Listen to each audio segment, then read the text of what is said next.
रह जाएंगे तो हम ना संविधान को बचा पाएंगे, ना ही अपने आप को बचा पाएंगे, अपना मान सम्मान सब कुछ खो बैठेंगे। इसलिए आप सब लोग संविधान के प्रति जागरूक होइए, क्योंकि कहना है कि जिस क्षेत्र में बारिश नहीं होती वहाँ की फसलें खराब हो जाती हैं। जिस क्षेत्र में बारिश नहीं होती वहाँ की फसलें खराब हो जाती हैं, और जिन घरों में संविधान नहीं होता वहाँ की नस्लें खराब हो जाती हैं, वहाँ की नस्लें खराब हो जाती हैं। इसलिए आप सब लोग अपने अपने घरों में उस संविधान को, उस ग्रंथ को, ये पावन ग्रंथ है जिसमें हमारा मान सम्मान स्वाभिमान अधिकार, हमारा मूल कर्तव्य मूल अधिकार सब कुछ छुपा हुआ है, जिसको हम लोग अभी तक जानते नहीं थे और अब जानने की बारी है। तो आप लोग जानिए, अपने बच्चों को पढ़ाइए, क्योंकि हमारे बच्चे अगर पढ़ेंगे लिखेंगे तभी वो अपने अधिकार के मूल कर्तव्य को समझेंगे। और हमारी बहनें समझने की कोशिश करें, क्योंकि हमारी बहनें आज इस संविधान महोत्सव में आने का सौभाग्य मिला है, ये संविधान महोत्सव मनाने का सौभाग्य मिला है, तो ये भी हमारे संविधान की देन है।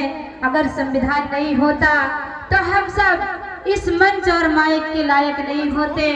इसलिए मैं धन्यवाद देना चाहती हूँ हमारे जिला पंचायत सोमदत्त पटेल जी, हमारे कमेटी के अध्यक्ष भी हैं।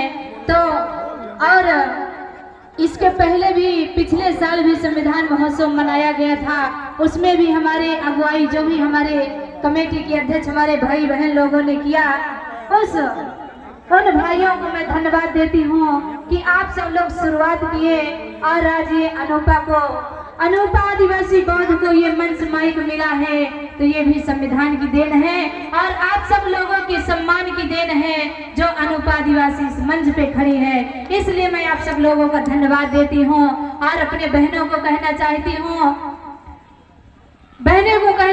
हूँ कि आसमान में अगर तारे न हो तो चांद अधूरा रहता है। आसमान में तारे न हो तो चांद अधूरा रहता है, और जिस प्रोग्राम में महिलाएं न हो वो प्रोग्राम अधूरा रहता है।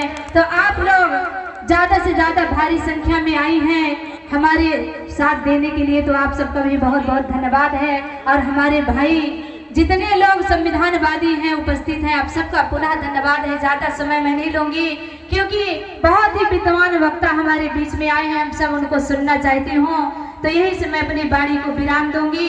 अंत में कहना चाहती हूँ कि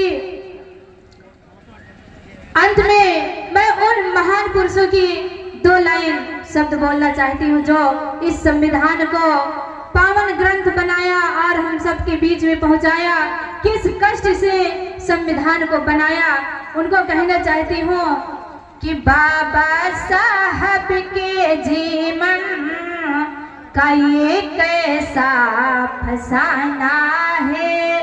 वो उस समय की बात है जिस समय बाबा साहब के बच्चे बीमार थे और मृत्यु हो गई थी, फिर भी वो संविधान की लड़ाई लड़ने के लिए, आपकी वोट के अधिकार की लड़ाई लड़ने के लिए वो अपने मृत बच्चे को छोड़ के जा रहे थे। उस समय की घटना है, आप लोग गौर करिएगा।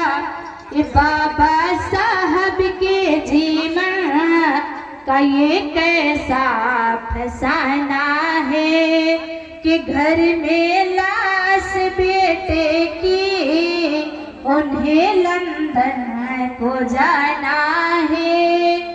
बड़ी मुश्किल से लाए हैं यहाँ तक कारवाई अपना, ये उनका कारवा नहीं है, आप सबका है।